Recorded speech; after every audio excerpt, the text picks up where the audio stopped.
Yeah, la la. So our next guest, I have to admit, I'm a fan, but there are so many different people that we could talk to, and I thought it was so imperative that we speak with her. You know her as Molly on the huge, successful show Insecure, HBO's Insecure.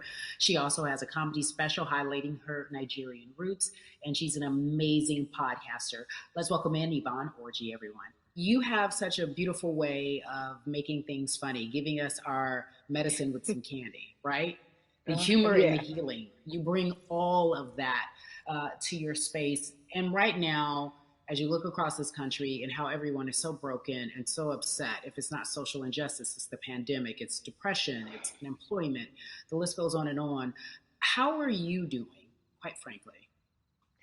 I am I'm rediscovering self in a way that is hard but necessary, that will lead to ultimate joy. I know it sounds like a lot, but no, I think I personally think that God put all of us on a global timeout. Like we just, America hasn't done as good as other people when it comes to timeouts because everyone else is out playing at recess, and we're still in the principal's office hoping and wishing we can come out.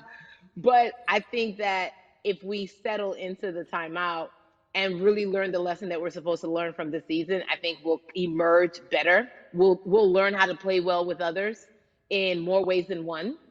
And Mm. so personally for me, I'm taking this time to learn me in a new way. I feel like I'm being ushered into a new season, and I'm getting still, because sometimes the busy uh, confounds the work that we're supposed to actually be doing. We're busy doing other stuff, but we got work that we need to do on the inside. And I'm leaning into it. I'm like, dang, I thought I was gonna be able to rest like everybody else. And God's like, nah, we got work to do. You know what? And I think that's what everybody is saying about 2020. It's demanding that we be better. And you said it's a global timeout. What do you mean by that? Yeah, it's like everyone sit down, be humble, to quote the great prophet Kendrick Lamar. But like, no, seriously, sit down and let's reevaluate some things. Let us unearth and shake up the things that we have been trying to hide within ourselves, within our nation.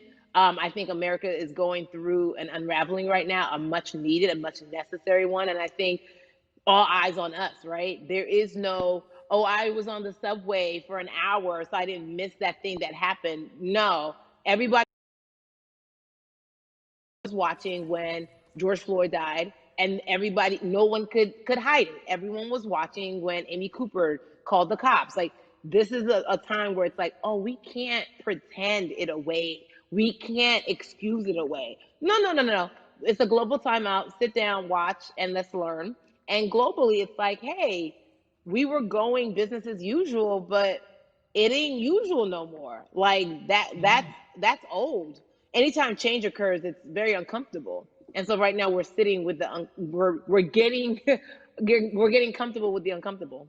The minorities, we've been comfortable with being uncomfortable because that to me explains just the existence for whatever we want to do, how we break into our careers, how we live our lives, how we find ourselves one of the few or one of the first.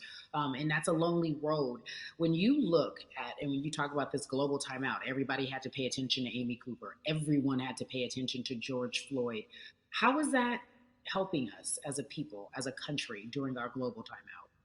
I think, well, one, we're not minorities, Carrie. You already know it. It's like these labels that they put on us. It's Yeah. like the same way of saying like black on black violence.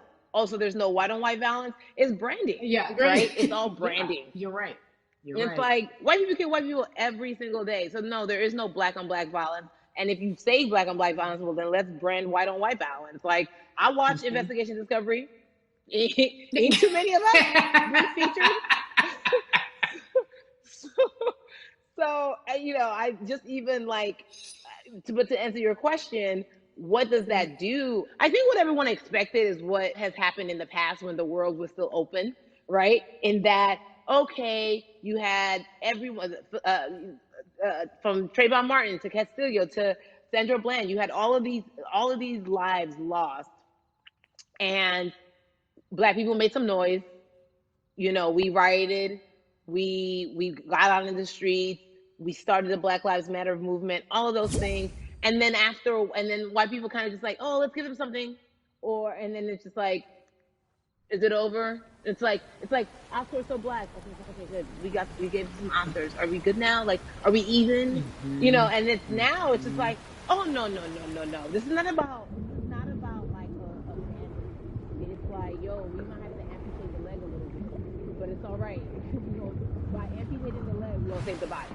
And so I think that's what's happening now. Like, America is realizing, like, oh, black people aren't just making a little bit of noise. Like, the protests are still out. The conversation is still being had. The change is being demanded. And I think they're seeing, oh, this is not going no way. And no, it's not, because we need systematic change. What a beautiful way to explain what is happening in the world. Right now, we might have to amputate the leg, but it's okay. What's happening there? That's beautiful. And to that end, I have to ask you this, because the way that we do that, we use our voice. And our voice right now in this world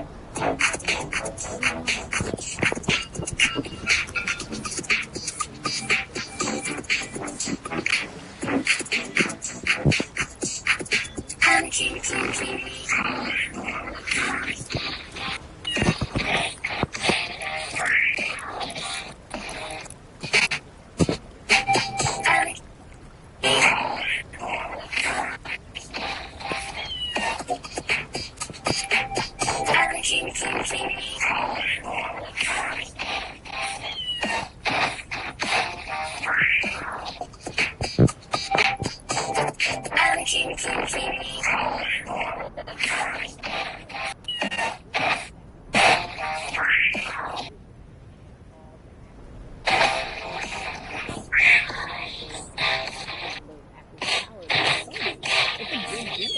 It's a big deal, because not only are we using this opportunity to be in this country, but now we can be of the country. We can be of the culture. We can be of the group. We can be of what it actually affords. But I think, going back to your earlier comment about just the setup of systems, I think we are done a disservice, either it's schools or whatever it is. And I'm not putting teachers on blast. I think teachers do a phenomenal job, but for some reason, we do not, and give them all the raises. I know too many parents who are like, I might, this child of mine, I do love them, but hey, who, where can I drop them off? And I do think that there is a disservice done, because, again, when we talk about them, to your point, we talk about every 4 years. It's important to vote for the presidency. We don't realize, like, oh, snap, we actually can vote about, like, how much our libraries get. It's like small things like that, but they make a big difference. when you think of voter suppression in this country, what does it look like for you? It's the systems. When we talk about voter suppression, we also talk about systems. And we've normalized, okay, maybe your job will give you a half day, or maybe, you'll be able to get this luxury. It shouldn't be a luxury. It should be built into the system. It should be built into the fabric of how we vote.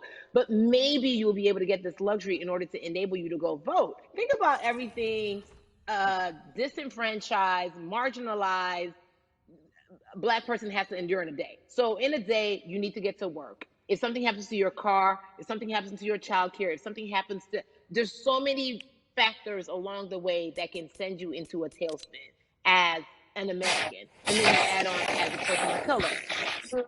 If you're just trying to get to vote, and you already have to go through all of these hurdles and hoops in your everyday life, imagine the one day when your voice really is supposed to matter the most in this country. But then you also see all the times that you tried to have your voice matter, and then it's been shut down, repressed, told it doesn't matter. And then you're kind of like, what's the point? How do we keep hope, though? If I'm watching this right now, I want to I how do we as a people stay hopeful? How do we believe in the promise that these quote unquote forefathers have given us? Because, have you met Black people? By default, like, hope is infused in our DNA. Like, you know what I'm saying? Like, by default, like, if we haven't been broken now through, be it through You're right. slavery, through Give it to me. Give capitalism, it to me. through Give it to me. colonization, through Yeah, segregation, you're right. through, I mean, listen, the history of Black people in this country is, at one point, we were 3/5 the people. Mm-hmm. That's it. That was a written law. And look at us now. We are whole. We are Black Girl Magic. We are Black Boy Joy. We are, you know what I'm saying? What I think about in terms of giving us hope, right? We're making a lot of people nervous right now, Carrie. We're making a lot of people nervous right now because they're like, dang, we put all these obstacles in their way, and these jokers are resilient. But that should give us hope. That should give us hope that, like, we can't stop, won't stop. I mean, I went to the school of Diddy. You know what I'm saying? Hashtag, Harlem shaking it right now. Can't stop, won't stop. And I think that's our motto. We can't stop voting and we won't stop voting. We can't stop marching and we won't stop marching. We can't stop thriving and we won't stop thriving. To that end, because you led me directly there, I've been asking everyone who's appeared on this platform, what does activism look like? And I feel like back in the day, we had an idea. Yes, it is marching. Yes, it is protesting. Yes, it is speaking out against things that we feel are not right or unjust. But talk to me about what activism looks like for Yvonne Orji. Listen, activism, I think the beauty of activism is that it has many faces, right? You're going to have the people on the front lines. Like, you know what? Martin Luther King marched, but there were a lot of women who were in the homes like, hey, BT Dubs, when they come back, this is how we support all the people who are marching on the front lines. And we're going to be here doing what we know to do best here. And you know what? Somebody needs to bail them out of jail so now we need to be in the community, getting money or whatever it is. So it's like everybody has a position to play. And so play your position like a shortstop, bruh. So whoever you are and whatever you do, play your position. So activism could look like, you know what? I'm not the one that's built to be on the front line, but you know what? My pockets go deep. So I'm going to support the people on the front line. You know, I'm a comedian. Black joy is a form of activism. There's always a call for entertainers or celebrities that have the platform to do something. Why aren't you speaking out? I'm not a believer in thinking that it's mandatory. Like you said, everyone can be an activist and be activated in different ways. But talk to me about the connection. Talk to me about the marginalization in your world and how you feel like it even inspires you to say more and use your platform to do more. Beneath the surface of what we do, like Niecy Nash says, it's the who, right? The who is the person who's going to be like, hey, let me call this out. Either blind racism in terms of overt racism, in terms of ways that we can be better, in terms of ways that we can actually be more uplifting to the community that you may not even realize that you're serving. Before I let you go, talk to me about the urgency, in your opinion, for people to vote, our people to get out and vote this coming election. Yeah, I mean, guys, if you think you're tired now, I'm telling you right now, we cannot take this sitting down. We can't take this jokingly. I understand that it may be hard to figure out who to vote for, but at the end of the day, we got to vote for our families. We got to vote for our legacies. We got to vote for continued progress. We have to vote for upward mobility. We have to vote for equality in a way that is long lasting. And if we succeeded before, we can do it again. You talk about the hope. This is the time. This is not the time to give up. This is not the time to pretend a way that we haven't made progress. We have. There's still much more to be done. And you know what? We might have to get to a point where we pass the baton to our children and our children's children, but we still have work to do now for that generation. Yvonne Orji, you are everything. You are Molly, but you are not Molly. But I love you so much as Molly on HBO's Insecure. You are an amazing. Like you have the world. You're a model, a cover model. Also, wait, don't let me forget your hugely movies. Like you, the world. Stand-up comedy special. Also, wait, don't let me forget your hugely successful stand-up comedy special on HBO. Girl, you're doing it all, and I am so grateful. You are truly the dream, not just the American dream. You're the Black girl, brown girl, do it all dream, the immigrant dream, everything. You're a beautiful, beautiful soul. I really, really mean that from the bottom of my heart. Yvonne Orji, ladies and gentlemen, nothing but the best and excellence personified. Thank you so much, my friend. I love you so much, Mama. Mwah.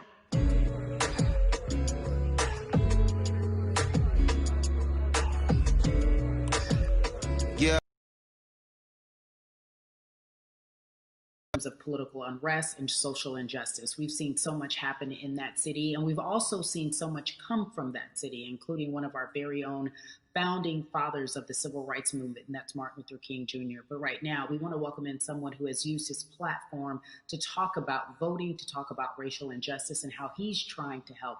Atlanta's very own Russ joins us now on We the People.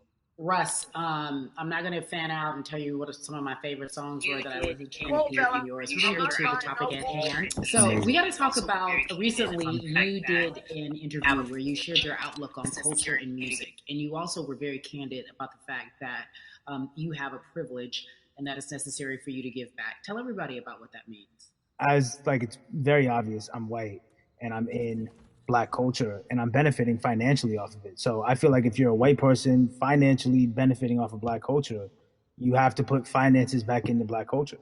It's just that simple. The screenshots with your feelings, it just comes off like fake empathy because it comes off very dismissive and very oh, that sucks for y'all, but anyway, back to what I was doing.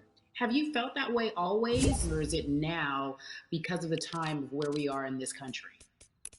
I've always had the feeling. I think now it's just obviously elevated. It's a new level, and there's new, it's to the point now where you can't. First of all, you can't not say anything. Second of all, though, I just think saying something isn't enough anymore. I think if you have the ability to put money back into a culture that you're financially benefiting from, you have the ability to. You should. It's interesting that you talk about it in that way because some people do believe that silence is the best way to go because it's hard to talk race, especially if you're white and you're in the Black culture. People just feel as if they can't talk about it. They feel awkward. They feel as if they don't have the privilege or the voice or the words. How do you find yourself right now in terms of interacting with people when they want to talk to you about social injustice, police brutality? What's going on in this country right now? Well, first of all, picking and choosing whether you want to be silent or not about race, that's a privilege in and of itself. But no, I mean, I try to just do my best to listen to the Black people around me and the educated Black people I have in my life. So I do my best to not act like I have all the answers for everything, especially in a culture that I'm not from. But that's why when we decided to raise the money for Black Lives Matter organizations, when we raised 500,000, we got on the phone with some of the women who started Black Lives Matter. I got on the phone with Tamika Mallory. I was on the phone with Karen Civil and talking with my friends to make sure the money went to like the correct places, and people who really need it. It's just about listening. That's all. It's about listening. Let's talk about that for a moment because the way I think of activism, for me, it looks very differently. It's not necessarily just protesting on the front lines. I think that's great. But what about being an activist in the way in which you have decided to be one? What inspired you? What did it look like? You said you raised money for Black Lives Matter. What did you do? Mm-hmm. Walk us through everything that you did and how you find yourself in this moment right now. So for me, it was 3 years ago, I had like a string of festivals. And I decided that I was going to wear T-shirts with a message on them because I figured what better time to use a platform than in front of, a bunch of people. So one of the T-shirts I wore was, if you want to change the system, speak up, white silence is pro-racism, the whole thing. And it didn't really it kind of got swept under the rug back then. But, when all this stuff started happening again, and it's been happening, the police brutality against innocent Black people, I was like, man, I'm not the biggest artist in the world, and I certainly don't have the most white fans in the world, but I got a good amount of people that I can definitely mobilize and turn into some money, and I know they're down for the cause because it's merch, it's a good thing, and I've always been outspoken anyway, and so how am I going to be in Black culture and not be outspoken about racism? And then I got to ask you this because you grew up in Atlanta, so that gives you a heads up, depending for so many people, because you're in the crux of that beautiful Black city where there are so many wonderful Black leaders, home of so much great music and things that speak to our culture right now. And we are really, really getting our word out, especially with this platform today, and saying that we must use our voice to vote. Talk to me about what the importance of voting for you in this upcoming election. Yeah, so full transparency, I had never voted before, ever.